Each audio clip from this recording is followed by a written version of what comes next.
Hello, hello, hello. Welcome to Marsh Stream. I'm Stephanie Wiseman, Artistic Director and founder of the Marsh and Marsh Stream, and so glad to have you here on this increasingly weird day of days. I don't know how many of you have been around, but it's awfully dark out there. So, or at least it was very early in the day. But hopefully you're all happy and safe and not breathing in smoke. So tonight we are doing Solo Arts Heal, the monthly climate program with Ananda Bena-Weber. So thrilled. I want to tell you that we asking for donations. Please support Marsh Stream. We do shows every night at 7:30 and some other shows. And we need your support to stay alive because we are without ticket sales. Also, I want to welcome our YouTube live audience and recommend that you might want to subscribe to our YouTube channel. And finally, hoping that you will come and join us every week. And I'd like to give a great big welcome to Gail Schickele, the hostess with the mostest for Solo Arts Heal. Hello, Gail. Hello, Stephanie. I'm really looking forward to the roundtable tomorrow night. Me too.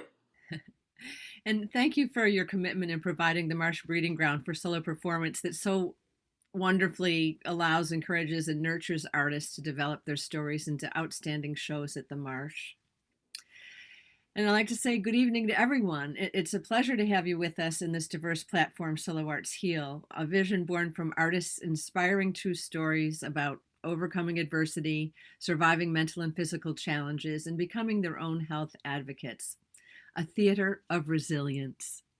And tonight, another milestone as we engage in our Solo Arts Heal Climate Edition, where once a month we're presenting both performance and informants on climate change, to which our health and all environmental issues are connected.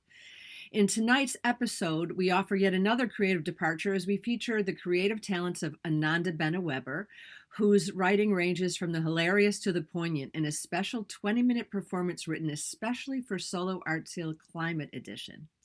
Tonight, we'll meet three of Ananda's lovable characters who spotlight the amazing world of bees as Ananda does for us what she does for theaters everywhere, creating content on subjects of import. Her renowned Fanciful format will dramatize for us the world of honeybees and more, followed by a talkback with Ronnie Braga of the Alameda County Beekeepers Association. Solo Arts Heal Climate Edition highlights the importance of the caregiving we all share, caregiving our Mother Earth. With fires and storms raging across the continent and the world today, we know that climate disruption is the biggest challenge of our lives. With glaciers melting, seas rising, and the hottest years on record coming this century, we know humanity must change and act boldly to solve the climate crisis. The good news? A green economy is upon us, with jobs in solar, wind, and other renewable solutions that will help nurture a healthy green future for us all.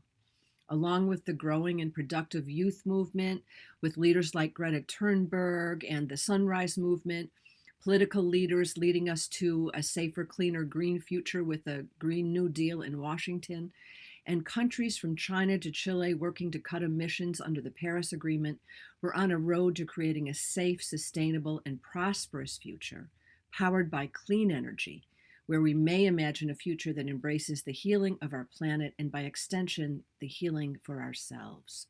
We're one global family. Our health and the health of the planet is inexorably linked. Today, in this time of a global pandemic, it's the perfect time for Solo Arts Heal Climate, which, like all our shows, are gifts to the communities we share, offering information and inspiration for your empowerment and advocacy, offering discussion about so many varied health issues, including the health emergency of climate change. Here we come together for peace and healing as we embrace the healing power of the arts, because it's through the arts we find the truth of our shared humanity. As we share with you tonight with Fanciful, Bees, the Heart of the Matter. Ananda Bena-Weber is an interdisciplinary performing artist who has performed in diverse productions and venues in the United States and abroad. For 16 years, she was a professor of dance at Marymount Manhattan College and a teaching artist for the Dance Theater of Harlem and Mark Morris Dance Center in New York. She currently resides in San Francisco, where she teaches for Alonzo King's Lines Ballet. Ananda also has 4 full-length solo shows we'll be talking about after her performance. Her touring solo work, Fanciful, recently won Best Variety Show and was a Critics' Choice pick at the United Solo Theater Festival in New York City. With performance focused on common problems in modern American society and how these problems can be solved by loving and understanding one another.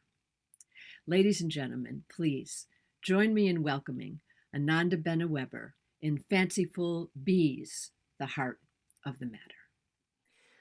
Good evening. My name is Dr. Ellen Smarphniak, and I am an ethnobotanist. Do any of you know what an ethnobotanist does? I'm not surprised, but not to worry, I'll fill you in. An ethnobotanist studies the interactions between human beings and plants. Yes. So, as you might imagine, tonight's topic, bees, the heart of the matter, a discussion of the honeybee colony collapse disorder told by clowns is very close to my heart, since the bee acts like a minute ambassador between the worlds of human beings and plants. Please allow me to introduce our panel for tonight's discussion. May I introduce my colleague, Professor Franz Lederhosen. Yes, good evening. My name is Professor Franz Lederhosen. I am a world-renowned clown psychoanalyst, best known for my very successful procedure known as the reverse Freud. For those of you who know, Freud, of course, had his patients lie down on the sofa so they could be physically and mentally open to reveal their truths. The reverse Freud is very similar, except in this case, it is the analyst who lies down with legs in the air so that we can properly physically absorb the truth provided to us by the patients. If you haven't already checked it out, please buy my book, Professor Franz Lederhosen's Psychoanalysis, the Role of the Pelvic Floor. Tonight we will be discussing the honeybee colony collapse disorder from the point of view of psychoanalysis. How does our collective psychology influence our relationships with the natural world? And I am Delia, and I am an expert in Shakespeare, poetry, and philosophy, and I'm going to be talking about the wonderful beauty and intelligence of honeybee society and the way that we as human beings can learn from studying the intelligence of the natural world. But first, I'd just like to say how wonderful it is to be here as part of Solo Arts Heal at the Marsh Theatre Online. The Marsh Theatre San Francisco is a wonderful theatre with many beautiful venues. And it's very interesting for me because I, like the other characters you're seeing this evening, am part of Fancifool with Ananda Bena-Weber, which is live theatre shows done in clown. And what that means is that when we're live in a wonderful place like the Marsh, I don't have to create an artificial barrier between myself and the audience. I can look directly at you, make eye contact, and we can have that connection. And so it's very interesting for me to be trying this here on Zoom. And yet, I'd like to invite you to imagine that we are in fact together at the Marsh Theatre in the room, feeling that percolating energy that we feel when we're in the live theatre together. The magic we feel when we're together is real. And I can't wait to be back in our favourite venues like the Marsh together again very soon. Many ancient civilizations have studied bees and been fascinated by them, from the ingenious organization of their colonies to the miraculous hexagonal composition of their structures. In many ways, a bee colony represents a harmonious society, a natural utopia, the ideal, perhaps, of the sacred feminine, a general harmony of activity centered around a sacred mother. Human beings have had a relationship with bees through the ancient art of beekeeping for thousands of years. Through beekeeping, human beings enter into a symbiotic relationship with bees. And bees become a kind of sacred ambassador between the worlds of human beings and plants. Through beekeeping, human beings have been able to come close to bee civilization. If we think about it in terms of scale, a bee colony, a little bee colony, represents an entire civilization in microcosm. Wow, with all these wonderful little partnerships and intelligence from which we ourselves can learn.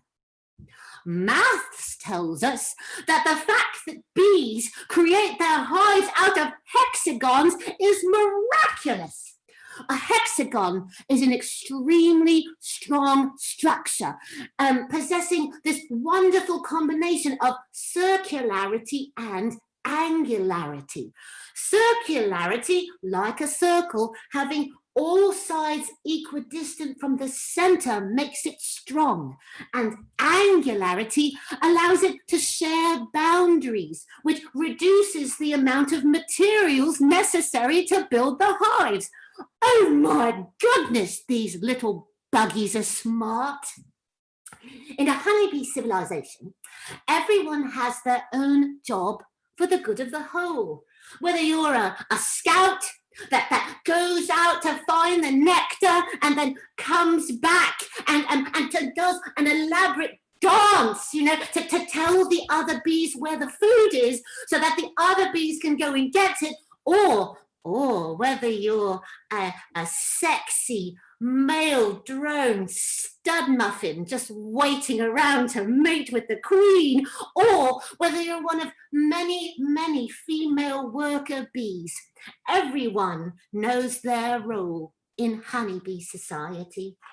And then, of course, there is the far greater role that they play as pollinators, responsible for the mating ritual of plants that give birth to so many of the foods that we eat, and perhaps more importantly, the foods that so many insect and animal species eat, upon which human existence also depends. It makes me think of some of the most wonderful thinkers of our time, and our history, like Leonardo da Vinci, or the great haiku poet Basso, or America's own Ralph Waldo Emerson, when they say that all knowledge can be gained by studying nature. There's so much we can learn from nature's intelligence, and I think we all know, or are at least starting to see, that human society does so much better when the structures that we create mirror the ones from nature, with no waste product and perfect organization. And now we're on at this present moment in our history, a moment in which the breakdown of this entire life cycle seems imminent, a moment in which a mysterious phenomenon, the honeybee colony collapse disorder, is taking place. This troubling occurrence in which bees by the millions are spontaneously fleeing their homes for destinations unknown, leaving empty, deserted hives to the bafflement of industrial beekeepers and scientists. And the big question on everybody's lips is why? Why is this phenomenon occurring? To understand this, we have to look at beekeeping from 2 points of view. On the one hand, the world of industrial beekeepers who operate in the massive corporate world of monocultures, GMOs, chemical pesticides, and agricultural monopolies, and the world of organic beekeepers whose principles are grounded in ecology and whose long-term goals include biodiversity, sustainability, and the general health. And so it is at this precise moment when we begin to examine these dual worlds of beekeeping that we begin to depart from the realm of biological and ecological science and enter into the world of the human psyche, environmental psychology, because through a thorough analysis of these 2 schools of beekeeping, industrial versus holistic, we find that we are actually examining 2 feuding aspects of our collective psychology in this moment. I, Professor Franz Lederhosen, propose that our central task at this historical moment is to reconcile these 2 feuding aspects of our collective psyche before it is too late. So, what do we have? On the one hand, we have the mindset of industrialization. How did industrial beekeeping come about? Well, Franz, I'm glad you asked. Industrial beekeeping was developed out of necessity following the advent of industrialized agriculture, namely monocultures. What's a monoculture? I'm glad you asked again. A monoculture is a massive area of land devoted exclusively to a single crop.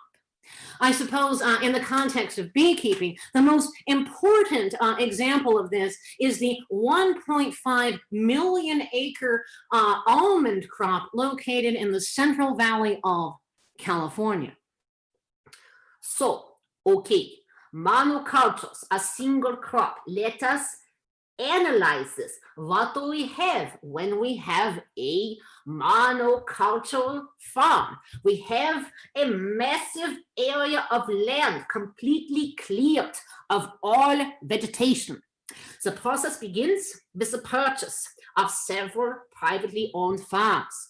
Many of these farms are family farms, some of which have been owned by the same American family for hundreds of years. Well, flash forward to these farms are purchased by corporations and consolidated into one huge land mass. The soil is retilled into a giant monosoil, followed by the massive planting of an enormous gridwork of identical trees for miles and miles, as far as the eyes can see. And one thinks to oneself, holy shit, this is like the eugenics movement for plant life. You know, it's very creepy, right? It's kind of freaking me out. And yet, this is what we are seeing. You see, we get a glimpse of in the industrial mindset, industrial psychology. So, industrial psychology, what do we observe? What characteristics? 1, hubris, right? Ego. 2, covetousness, greed, right? I would definitely characterize this tendency towards consolidation and monopolization as covetousness. And 3, and perhaps most importantly, this one-pointed obsessive fixation upon a single object, which is most closely associated with gain, in this case, almonds. So, what happens? Hasty to make a profit, corporations destroy our life, plant a single crop. Okay, being identical trees, all of the almonds bloom at the same time at one point in the year, and then they do not bloom again for another 10 months. So what does this mean? This means two things. First, that a massive amount of blossoms is going to have to be pollinated all at the same time. And second, that no pollinators can survive in this 1.5 million acre land mass, because for 10 months out of the year, it becomes a barren desert in which they starve to death. These two factors result in the creation of industrial beekeeping. And so it becomes the job of corporations to put millions of hives from all across America onto flatbed trucks and ship them to the Central Valley, California, once a year for what has become the largest mass pollination event in the world. The beehives are wrapped in plastic wrap and driven for weeks at a time. Many hundreds of thousands of bees die every year waiting on these trucks for the pollination to occur. And the destruction doesn't stop there, folks. Nope. Industrial agriculture is responsible for the following. Due to the fact that insects cannot survive among a monocrop, the natural predator-prey relationships that exist among them cease to be, and therefore chemical pesticides must be used. These pesticides are also nerve agents, killing all pollinators and insects in the region by attacking the nervous system. Ooh. They also negatively affect animals, and science has suggested that these nerve agents can cause birth defects and learning disabilities in human children as well. Industrial agriculture is responsible for the genetic altering of plants and seeds, which results in the necessity to use antibiotics, which can affect human health. And the genetic altering of plants and seeds also results in genetically altered gut bacteria in bees, which, when we eat honey, can result in the genetic altering of human gut bacteria as well. So ultimately, in attempting to control and manipulate nature for profit, industrial agriculture is essentially playing God with human genetics itself. The question is, do we know what we're doing? And so we see one pointed fixation on profit, this egoistic obsession with controlling, dividing, and regulating nature characterizes the industrial mindset and results in a seemingly infinite amount of harm. The morbid covetousness of industrial thinking is wreaking havoc on our world. And you can almost hear it, can't you? It's like dun dun dun. You know, it's like that moment in the cartoon, where like the villain has tied the heroes to the railroad tracks, and then they're showing you from all the angles, they show you from the people lying there, and the giant train is coming, and then you see it from the point of view of the driver, and he's like, hey, get out of the way, but they can't because they're tied there. And then you see the wheels like, and you think, oh my God, that's really going to hurt. And you're shaking with anticipation and fear. And then they cut to commercial. And that's where we are right now, isn't it? As a human society, we're in that stress-ridden, panicked, anticipatory commercial break, just waiting to come back. Like, are we going to see our heroes torn limb from limb by the steel chuggaroos of a train? Chuggaroos is my own personal nickname for train wheels when they're going, no. Oh no, they're going to be ripped apart by chuggaroos. I can't look. But anyway, I think it's a pretty good metaphor for how we're all feeling right now, don't you think? Here in our homes, isolated from each other, many of us really stuck, because of COVID. A lot of us here in California, it's been midnight all day long, right? Because of the fires, And I think because we're separate and we're inside and stuff, a lot of the time we start, trying to connect through media, right? And so maybe we're looking at scary images, from the news or other things on our TVs and also on our phones, right? And, we're seeing images of environmental destruction like that of the bees, but also war, crime, unrest, violence. All of these things can leave us feeling riddled with anxiety and powerless, especially in the face of all of these problems coming at us all at once. And yet, I find something heartening even in this. Do you know what I'm saying? Because when I think about it, it occurs to me that this media in my phone is trying awfully hard to influence my mind. Do you know? And what that tells me is that what's going on in here is really something of interest to somebody out there who wants power over me, And so then I start to think to myself, hey, maybe by deliberately influencing my own mind, I can have a positive effect on what's going on out there, And so what I think we should do is concentrate on the bees, and what we can learn from them. In a bee colony, you have all of these little jobs, whether you're a scout or a drone or a worker, but you don't have one called a consumer bee, do you? It's very interesting. I wonder how that might upset the general balance of the hive. But what I think we should do is come back in our minds to what we really want and to the beautiful image of the harmonious society as exemplified for us by the bees and the very real love that we feel there.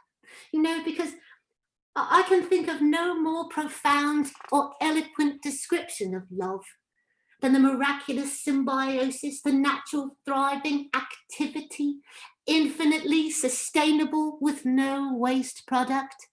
Can you? We need to intentionally focus on that love and the desire to get our own human colony in order, so that our own structures can become more balanced and democratic like those of the bees, and so that all citizens, even the very wealthy ones, care about the general well-being. Because no one is rich, in a sense, unless we all are. Because if our society sinks into oblivion and we lose the natural world, it affects us all. If pollinators perish, we all lose our food. And so our job right now at home is to remember to do the work of being happy and feeling good, knowing how powerful and how important our minds are. We can let go of the fears and anxieties that our phones try to feed us, which will be such a relief, and get together as people, even if it's just as a distance at first. Remember, it all starts right here and right here. We cannot allow people to make us fearful or separate us from one another. We have to concentrate on love, healing, and generosity. And remember, the power really is in our hands. Thank you. Delia, thank you. Thank you so much for that. Thank all of you very much for that. Oh, thank you, thank you. It's so wonderful to be here. It's lovely to have you here. And in the interest of time, Delia, I wonder if we might speak with Ananda. And sure, absolutely. Let me get her really quick. Oh, thank you so much. Hi, Gail. How are you? I'm wonderful, and it's so good to have you here. I love all your characters, and they're just fabulous. So thank you so much for that. I'm great performance. Watching so many episodes. Solo Arts Heal is a terrific show. Well, thank you. Thank you so much. But let's take a few minutes and talk about you, and then we want to bring in our guest, Ronnie Braga from the Alameda County Beekeepers Association. But, All About Solo said that Ananda Bena-Weber's Fanciful is a powerhouse, and Arts in LA called you a deeply gifted actor, dancer, comedian. As an interdisciplinary artist, what inspired you to create Fanciful? How did you come to do this? Well, Fanciful actually came out of this miraculous thing that would happen to me. I was, in New York, and as an out of work actor, a lot of the time I was on the street. I was between auditions and just waiting around, and people would started coming up to me and sitting with me or standing with me wherever I was, park benches, grocery store, and they were telling me sometimes some of the most deep secrets of their heart, and what these all had in common, because it was incredible. Like, it would be so beautiful. I think, wow, that was amazing. But then it started happening more and more. It happened literally thousands of times that I had these intimate conversations with people on the street. And I saw a through line. It's about people feel disempowered, that they feel that they're not heard. And also, in our really cutthroat consumer culture, which was going full speed when I made Fanciful, people didn't know what to do with their emotional life, because they felt like they were being used up sort of for their productivity. But they're thinking, what about my life? What about my feelings? And so I started to sort of consolidate, the general things that were being told to me about concerns, people who said that they felt like they weren't being heard. And I tried to start making theater to get those things that they wanted heard sort of out in the world. You showcased with me at APAP, the Association of Performing Arts Professionals in New York, and I've seen many of your characters, and they're just wonderful. And you currently have 4 touring shows available: Fanciful Sex Edition, Fanciful Folks in Praise of Democracy, and Fanciful Kids. Can you tell us a little bit about this series? Sure. So it's really there's 3 sort of matching shows. Fanciful, which is basically just about different people's stories. I mean, they're amalgam characters. They're told in clown, but they're based on things that people shared with me. And you feel like you're meeting people in a city. Fanciful Sex Edition is the same format, but we're talking about sex and sexuality. But it's all coming back to how love makes things better. Yeah, when we love each other, when we respect each other, sex is sexier. Then Fanciful Folks is about how the fact that America is a nation of immigrants is what makes us great. And it's about, again, how we can get together, and that our democracy is sort of suggesting that we work together and care for one another, that it's a format that allows us to do that. And then Fanciful Kids is school show. It's an hour long. You can also get it 45 minutes. And it talks about things like a little bit about democracy. There's an environmental segment, there's a job segment, there's a segment about bullying, but that also includes discussion with the kids, where they get to talk to the clown characters and share their ideas about how to make the world a better place. That's terrific. There's so much to talk about here, and I want to bring into the conversation our guest, Ronnie Braga. I first want to remind the audience that posted in the chat is the tip jar, and the Marsh receives 70% of its funding through ticket sales, and there are no ticket sales, so any support you're able to give is much appreciated. And also, we encourage questions and comments from the audience, so please post those in the chat. We'll get to as many as we can, and our producing manager, Brian Williamson, and assistant Brianna, co-producer Brianna, will help us keep an eye on that.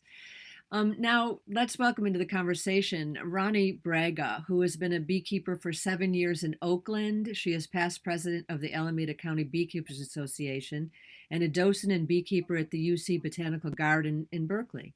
She provides beekeeping support and community education of bees and their forage plants throughout the Bay Area. Welcome, Ronnie. Thank you so much for having me. I loved your presentation. Ananda and Gail, thanks so much for this opportunity. Oh, it's our pleasure. Let me ask you, first of all, Ronnie, what do you call people who raise bees? Is it always called a beekeeper? It's a beekeeper. Yeah, absolutely. Easy as much. And I think a lot of people, the honeybee story is such an important one. I don't think a lot of people realize the importance of pollinators in general, that include birds and bats and bees that pollinate our fruits and vegetables. How much of our food depends on pollinators and bees? It's a, you know, there's a little bit of controversy about that. Some people will tell you it's about 30% of our food supply. But there are other people that want to break that out into plants that are important. Pollinators pollinate our fruits and vegetables for sure. Our corn sometimes, soybeans sometimes, but our oils, our olives, sunflowers. So a lot of our nuts, our fruits, our vegetables, and what we get oil from. Also fodder, animal fodder. A lot of people don't realize that the that's being grown in the Midwest is fodder for cattle. So it could be argued by some that our meat comes ultimately from pollination by bees. That's amazing. Our meat, and I understand there's more than how many species of native bees help increase. There's thousands of There here in the Bay Area, it's about 1,600. In North America, it's about 4,000. Oh my goodness. So about 35% of the world's food crop depend on these pollinators, and it's critical for food production and human livelihoods too. Direct links. Right. So our small family farms, the farms that you buy produce from the farmer's market, those are usually organic farms, and they depend on pollinators for their food.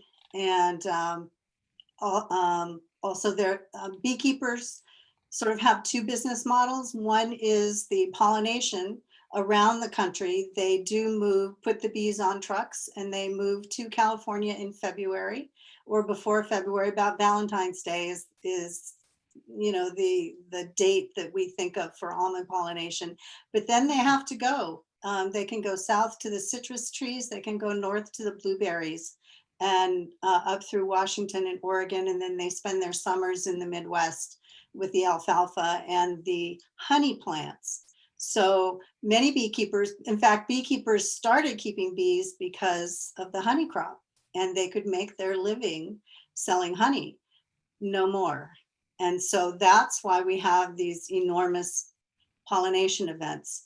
This is how beekeepers are able to make their livelihoods, is by trucking them around the country and pollinating all over the country. So the individual beekeepers all come together to do that, or is it generally a big agricultural one company that might be taking there are some very large companies. There are also some very small companies. I have a friend here in Alameda County with about 800 hives. He takes 600 of those to the almonds every year. He also pollinates sage, and he gets honey, and he sells that as honey. And he pollinates berries, and again, he gets the honey. The thing about almonds is not only is there no forage before and after in the fields for the bees, but the honey is terrible. And so the only way that a beekeeper can make money by going to the almonds is by renting his bees to the farmer. He doesn't get a honey crop out of that. Whereas, a lot of the other crops do produce a really fine honey, and you can buy monofloral honeys all over the country, and in fact, all over the world. There are about 300 different varieties of honey all over the world. Goodness. And how does that, how do the varieties of honey get their taste? From the nectar. It's all the nectar. When you, a lavender honey, nectar has a particular flavor. A sage nectar has a particular flavor. And that flavor is concentrated when the bees make honey, because they take the nectar. It's about 80% water.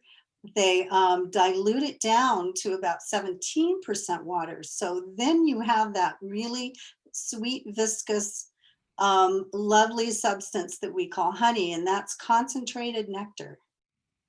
And when you see wildflower honey, like you have in urban environments, it's a combination of nectars from blooming plants within about 3-mile radius of that beehive. Do all honeybees make honey? It seems like an obvious question, but is it? Yes, they do. Not all at the same time, though. The bee has to be, as Ananda explained, as the bee ages, bees last about 6 weeks. At about 2 to 3 weeks, the bees are processing the nectar, building wax, dehydrating the nectar, passing food and pollen between themselves. Bee food is a mixture of pollen, which is the protein, honey, which is the carbohydrate. Bee larval food is a combination of the two. And they call that bee bread. It's slightly fermented, and it becomes a long-lasting food for bees, for the baby bees. Ah, there's so many. Let me ask Ananda. Ananda, what made you first become interested in the honeybee collapse yourself as an artist?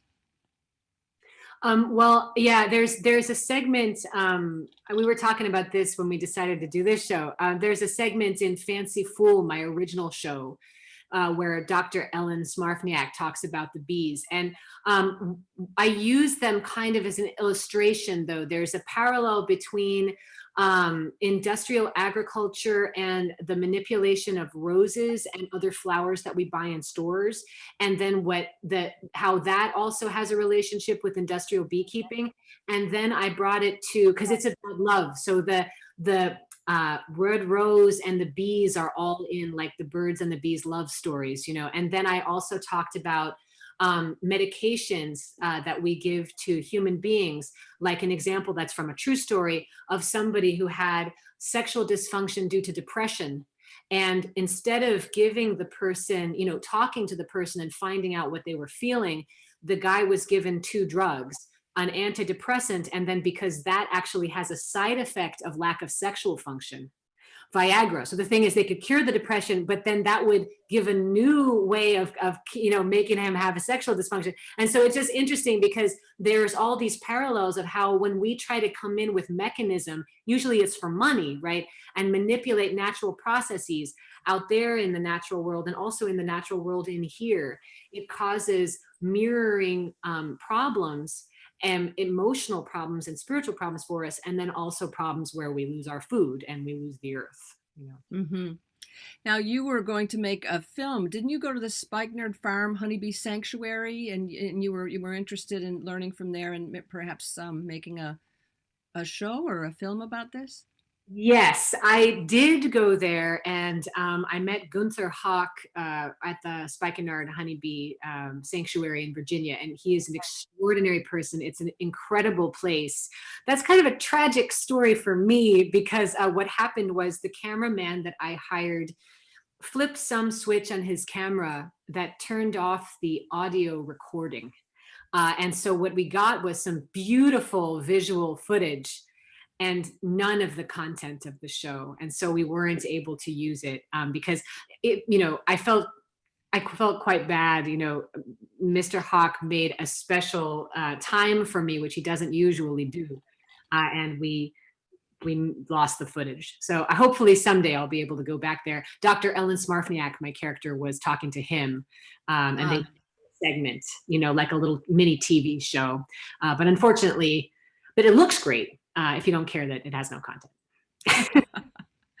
Well, I'm so glad that you did get involved with this subject because it is so important. I know bee pollination adds about $14 billion annually at least to our improved crop yield and quality. And I think that bees approximately 130 agricultural crops in the U.S. depend on, including fruit, fiber, nut, and vegetable crops, depend on pollination. So it's such an important thing. And when we look at the agricultural situation that we've been talking about, where you have monocrops and you have specifically, you spoke about the almond crop, both of you, and what is it, 1.5 million acres. And California is the only provider, is it not, of the almond crop, Ronnie?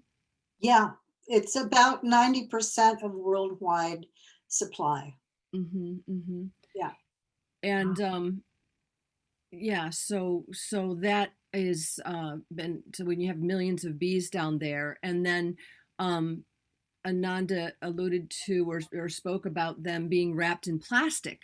And the bees sometimes would just die if they have to sit for too long, if they're not moved quickly enough. And when you consider that you need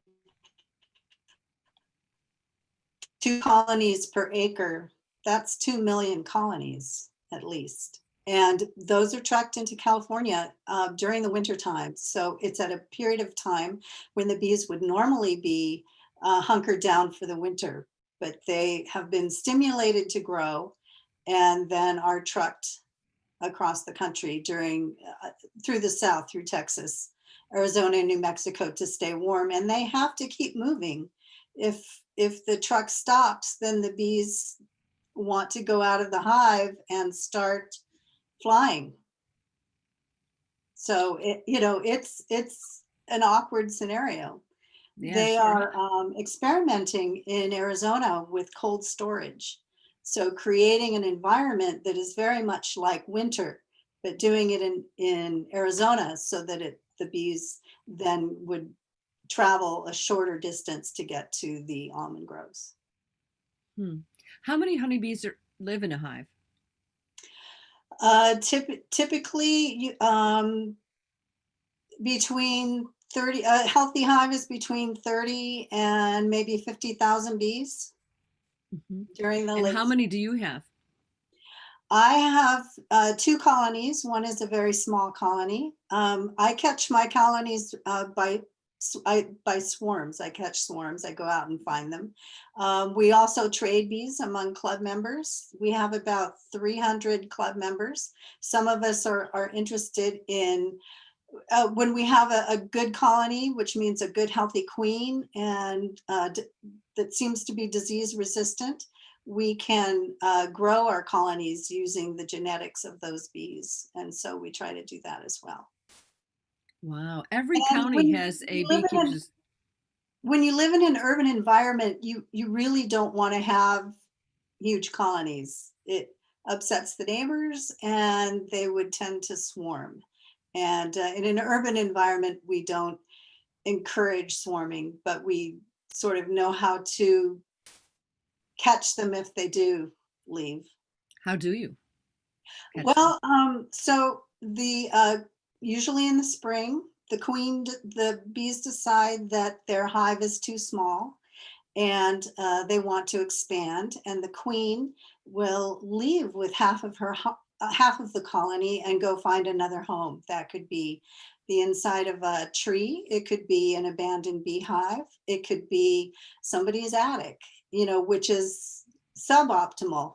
But our club has a really good alert system, and anyone who is having problems with honeybees or sees a swarm or is having them move into walls, we go and capture them and give them a new home. So if people have a situation where they have them, as my neighbor did in their house between floors, they can just call their county beekeepers association. Absolutely. Most of the, especially in the Bay Area, we have hotlines to go and collect swarms. If somebody sees a swarm in their yard, likely the swarm is just resting until they find a new home. They're not finding a new home on a branch or in a tree. They need an enclosed space. And usually what happens is the queen will go out with half half the hive, they will convene on usually a branch or a fence or, some abandoned thing. Stay there for a few hours. The scout bees will go out and find a new place to live, come back. The bees will democratically decide where they want to go, and then they'll all take off to the new home. And the whole idea of honeybee democracy is absolutely fascinating. I would guess so. How do you know they democratically do that? It has been studied by a fellow named Tom Seeley out of Cornell. He's written a book called Honeybee Democracy, and he studies how bees communicate. And he has studied how they communicate in a swarm. And several scouts will go out looking for a new place, and depending upon how much energy each bee puts out, you've probably heard of the waggle dance. There's this dance that bees do to communicate that kind of shakes the other bees, and how the level of energy demonstrated by that scout will tell the other bees how eagerly he is selling that new home. And so her competitor bees will decide, well, yeah, your place does sound better than mine did. Mine was an old tire. Someone else, some other bee will decide, yeah, okay. And then some bees will go and check out the new homes, and then more bees will join in the dance. And then they'll all take off en masse at the same time for this new place. That's beautiful. That's incredible. I think it's important to let our audience and people know that if you do see a swarm of bees, don't fumigate, don't do anything. Do call a professional. Yeah, no water. Don't shoot them with a hose. No pesticide. Just let them be, and they'll probably move on. And also, honeybees generally don't want to bother you. They're not the people that are scavenging on your picnic plate. Those are generally the yellow jackets and the other lookalikes, but they're not the honeybees. Is that right? That's right. Bees will sting, but they only sting once and then they die. So they don't want to attack you. They will only attack when they feel like the hive is being threatened. Whereas yellow jackets and wasps can sting multiple times and will sting you because they want your food or want to be where you are, or you are threatening them. And they can sting multiple times. And they also eat honeybees. So, that's something that a lot of people are not aware of, that yellow jackets and wasps eat honeybees. Do they? Okay. No, I didn't realize that. That's interesting. And the honeybees have like a little fur on them. You can tell because they are the only ones that really have that kind of, what do you call that? Well, yeah, I guess it's fur, it's hair. Hair. It's designed to collect pollen. And of course. it can collect pollen in the air, because there's an electrostatic charge. And so if they are flying near, for instance, an acacia in the springtime, that pollen will just stick to them, and then they can take it into the hive. Mm-hmm. Wonderful. Importantly, I do want to just mention about the drugs. I believe the only country in the world that has banned all 5 drugs that are known to kill the honeybees is France. And some of the other countries in Europe, I know, have banned some of them. How about in this country in terms of the pesticides that are killing our bees? So the pesticide that is of the most concern right now are the neonicotinoids, or neonics. A home gardener knows them as systemic pesticides.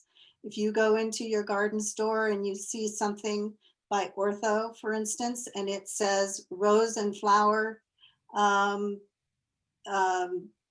pesticide or systemic pesticide, that's a pesticide that gets, and it's usually a foliar spray, but sometimes it's something that is added to the soil. It stays in the plant. And so it gets into the nectar and it gets into the pollen. and the bees feed on that. And it really hampers their ability to remain disease-free and to fight off diseases and bacteria. And it makes them sick. And so really, as a beekeeper, we want to encourage homeowners and ranchers and farmers, please do not use systemic pesticides. Thank you. That is so important. It is enormously important for our food supply. And what is the best thing that a person can do to help the honeybee colonies? Well, there are actually several things. One is to plant forage, plant flowers that bloom all year round. And that can be your ornamental plants, herbs, native plants, your vegetables, trees, succulents. They love succulents, especially in the wintertime. Don't use those pesticides that I was talking about. Nothing as, systemic or, kills bugs all year. Anything that sounds like that, that means it stays in the plant and it gets into the nectar and into the pollen. Support sustainable ag. Please shop at your farmers markets. Please buy organic. They don't have the pesticides on them. If we can create markets where people don't use pesticides, all the better for us and all the better for the pollinators. Buy local honey. The honey that you buy in the supermarket can be adulterated. It can be overheated. It is no longer, the enzymes are no longer viable. Local honey has medicinal properties. It has live cultures, and we want to support our local beekeepers. And tell your local garden centers to stop using insecticides, stop selling insecticides. Very important. Ronnie, thank you so much. I so appreciate you being here and giving us these really important information. And Ananda, do you have any other closing comments? See how quick our hour goes away. Well, I've learned so much. I mean, thank you, Ronnie. This is really, really fascinating for me, and it's been a wonderful experience being here. And I just, from what I've learned about organic beekeeping, I just think it represents a wonderful holistic mindset and like a sensitivity and a love that I think really it's helpful on so many levels. I think it's helpful in here as well as out there. So well, that's really important to remind us. And I really thank you for your inspiration in this show, because bees are so important to our food supply and in agriculture. And this has been a great conversation. So I want to give a special thank you to Ananda Bena-Weber and Alameda County Beekeepers Association, Ronnie Braga. And to our audience, look for upcoming Solar Arts Heal shows on the Marsh Stream. And next Wednesday, September 16th, we have speaker, actor, playwright, and social entrepreneur Josh Rivedal, who will be reading from his book, The Gospel According to Josh, and performing a portion of his 15-character one-man show of the same name, performed in festivals in New York and off-Broadway and in over 300 locations across the U.S., Canada, and the U.K. The show speaks to mental health and suicide prevention education. Josh Rivedal is the creator and founder of Changing Minds, a mental health-based curriculum, and the I'm Possible Project. Paired with his one-man show based on his book, The Gospel According to Josh. He's trained in community counseling from the Southern California Counseling Center and in suicide prevention modalities. His original coursework on suicide prevention is taught in Washington State to various professions such as dentists and pharmacists. But as an actor, Joshua's voice has been heard on U.S. national commercials as part of an award-winning voiceover cast of The Art of Secrets, and he's an author of 6 books, co-author of 3 peer-reviewed journal papers, including A Trajectory of the Survivor of Suicide Loss, and on the art of living with chronic illness, and on surviving trauma. So it promises to be a most inspiring show. Please join us next week. And thank you to our Zoom audience and YouTube audiences and our producers, and always to the lovely Stephanie Wiseman. Stay healthy and safe. We're all in this together. See you next week. Thank you so much, Gail. What a wonderful, wonderful show. I learned so much. My sister's a beekeeper. I don't know if you knew that. And thank you, Ananda. Beautiful performance. What characters, what information. And Ronnie, such great information. Thank you all so much for this, such an important show. I hope you'll join us for more shows this week on Marshstream.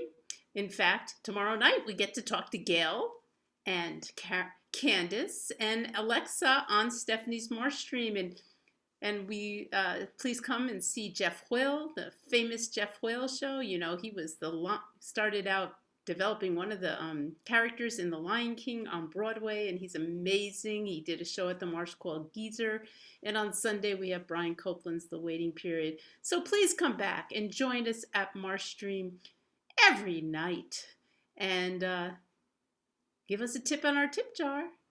Thank you so, so much. See you tomorrow. See you next week. Bye-bye.